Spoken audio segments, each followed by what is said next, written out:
Two U.S.-flagged merchant vessels successfully transited the Strait of Hormuz today, the first American commercial ships to clear the choke point since Iran sealed it 65 days ago. But as those ships moved, Iranian IRGC-affiliated media claimed two missiles struck a U.S. Navy frigate near the port of Jask.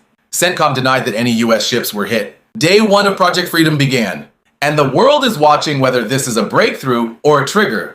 For new viewers, we're 65 days into the U.S.-Israel war on Iran. The Strait of Hormuz, through which 20% of globally traded oil moves, has been effectively closed since March 4th.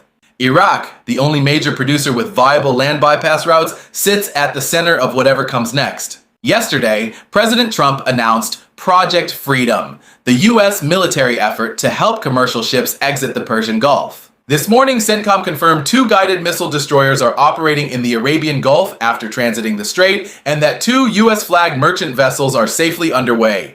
The U.S. military support for Project Freedom includes guided missile destroyers, over 100 land and sea-based aircraft, multi-domain unmanned platforms, and 15,000 service members. But experts note the mission design is deliberately ambiguous.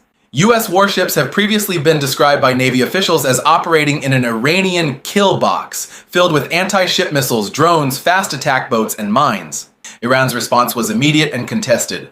IRGC-affiliated media reported that a U.S. Navy frigate was targeted by two missiles near the port of Jask after it ignored warnings from the Iranian Navy. CENTCOM flatly denied the claim, calling it false and noting Iran has a track record of claiming successful strikes on U.S. assets that never occurred, pointing to Iran's March 1st claim of hitting the USS Abraham Lincoln, which CENTCOM also rejected. A U.S. official confirmed that the rules of engagement for U.S. forces in the region have been updated. They are now authorized to strike immediate threats against ships crossing the strait, including IRGC fast boats and Iranian missile positions. That is a material change. The legal threshold for U.S. military action in the strait just moved.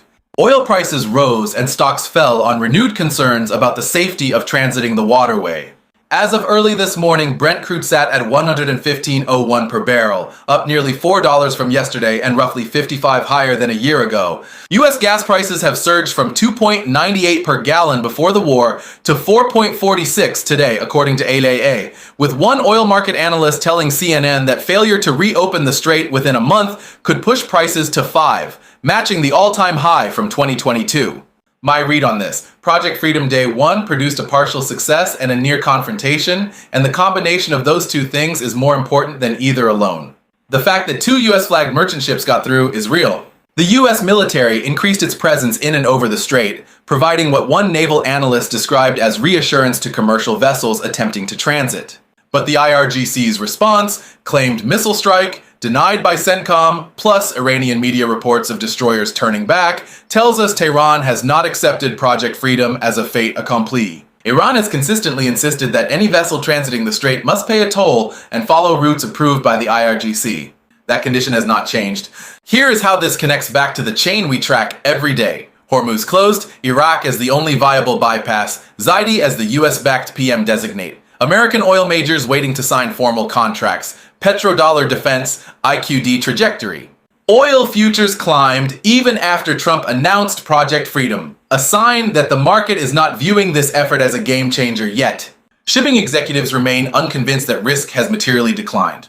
Until insurance underwriters reprice, until war risk premiums drop, commercial shipping will not rush back through the strait regardless of U.S. military presence.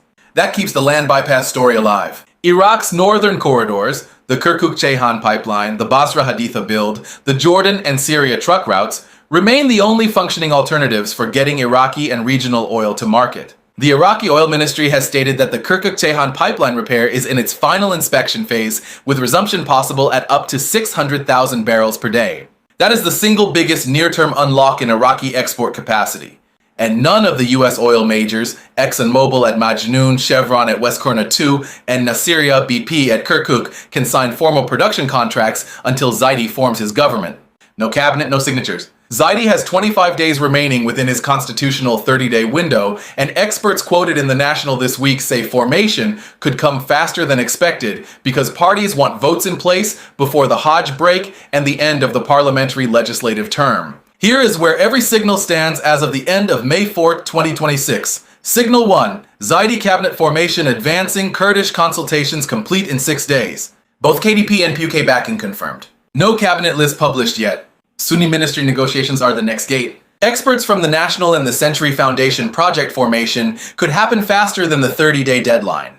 Signal 2, Kurdistan-Iraq pipeline expansion advancing, Basra Haditha groundbreaking confirmed May 1st, 1.5B Phase 1 funded.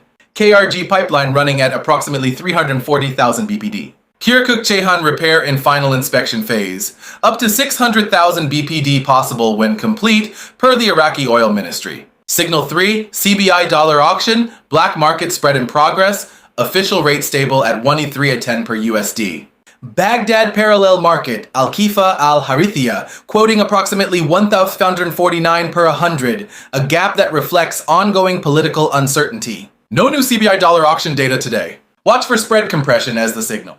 Signal 4, Iraq foreign reserves in progress. Watch reserves fell to 97.4 billion at end of 2025, down from 100.4 billion in 2024. The first 2 months of 2026 alone saw reserves drop by approximately 3.43 billion, with March oil exports generating only 1.96 billion, the lowest level in 2 decades. The CBI says reserves cover 12 months of imports, but downward trend deserves attention. Signal 5, U.S. oil company activity in progress. ExxonMobil, Chevron, BP, all deals holding, no new contract activity confirmed today. Cabinet formation remains the formal trigger for deal signing. Signal 6, IMF engagement with Iraq, no update today. No IMF engagement confirmed in last 48 hours. What to watch next? 2 things, both of them time critical. First, Iran's overnight response to Project Freedom. The IRGC claimed a missile strike today and CENTCOM denied it.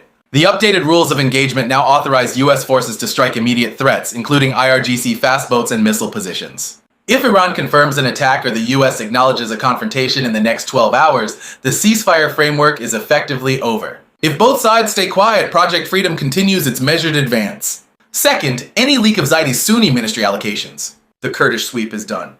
The Sunni bloc is the next negotiating table. A named Sunni minister is the first concrete sign a cabinet list is forming.